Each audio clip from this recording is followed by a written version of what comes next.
Hi, ಮಳೆಗಾಲದಲ್ಲಿ ನಮ್ಮ ಮೈಕೈ ನೋವು ಹೆಚ್ಚಾಗುತ್ತೆ. ಯಾಕೆ ಗೊತ್ತಾ? ಮೈಸೆಲ್ಫ್ ಡಾಕ್ಟರ್ ಮಯೂಸಿ, ಕನ್ಸಲ್ಟೆಂಟ್ ಆರ್ಥೋಪೆಡಿಷಿಯನ್ ಹಾಗೂ ಜಾಯಿಂಟ್ ರಿಪ್ಲೇಸ್ಮೆಂಟ್ ಸರ್ಜನ್.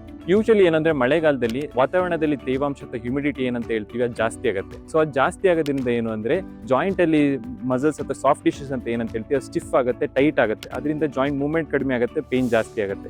ಆ ಕಾರಣದಿಂದ ನಮ್ಮ ಜಾಯಿಂಟ್ ಅಲ್ಲಿ ಇರುವಂತ ಸಾಫ್ಟ್ ಟಿಶ್ಯೂಸ್ ಅಥವಾ ಮೃದು ಅಂಗಾಂಶಗಳು ಏನಂತ ಹೇಳ್ತೀವಿ ಅದು ಸ್ವೆಲ್ಲಿಂಗ್ ಬರುತ್ತೆ. ಸೊ ಆ ಸ್ವೆಲ್ಲಿಂಗ್ ಬರೋದ್ರಿಂದ ಕೂಡ ಪೇನ್ ಜಾಸ್ತಿ ಆಗುತ್ತೆ. ಇನ್ನೊಂದು ಏನಂದ್ರೆ ನಮ್ಮ ಜಾಯಿಂಟ್ ನ ಮೂವ್ಮೆಂಟ್ ಮಾಡೋದಕ್ಕೆ ಲುಬ್ರಿಕೇಶನ್ ಗೆ ಸೈನೋವಿಯಲ್ ಫ್ಲೂಯಿಡ್ ಅಂತ ಇರುತ್ತೆ. ಅದು ಕೂಡ ಕೋಲ್ಡ್ ಅಟ್ಮಾಸ್ಫಿಯರ್ ಅಲ್ಲಿ ಏನಾಗುತ್ತೆ ಅಂದ್ರೆ ಅದು ಕೂಡ ಟೈಟ್ ಆಗುತ್ತೆ, ಸ್ಟಿಫ್ನೆಸ್, ಅದರಿಂದ ಪೇನ್ ಜಾಸ್ತಿ ಆಗುತ್ತೆ. ಆಮೇಲೆ ಇನ್ನೊಂದು ಏನಂದ್ರೆ ಯೂಶಲಿ ಮಳೆಗಾಲದಲ್ಲಿ ಈ ವೈರಲ್ ಫೀವರ್ಸ್ ಗಳನ್ನ ಅಂತ ನಾವೇನ್ ಹೇಳ್ತೀವಿ, ಮಲೇರಿಯಾ, ಡೆಂಗ್ಯೂ ಅಥವಾ ಚಿಕನ್ ಗುನ್ಯಾ ಕಾಯಿಲೆಗಳು ಕಾಮನ್. ಕಾಯಿಲೆಗಳಲ್ಲಿ ಏನಾಗುತ್ತೆ ಅಂದ್ರೆ ಆರ್ಥರೈಟಿಸ್, ರಿಯಾಕ್ಟಿವ್ ಆರ್ಥರೈಟಿಸ್ ಅಂತ ಕೂಡ ಕಾಣಿಸುತ್ತೆ.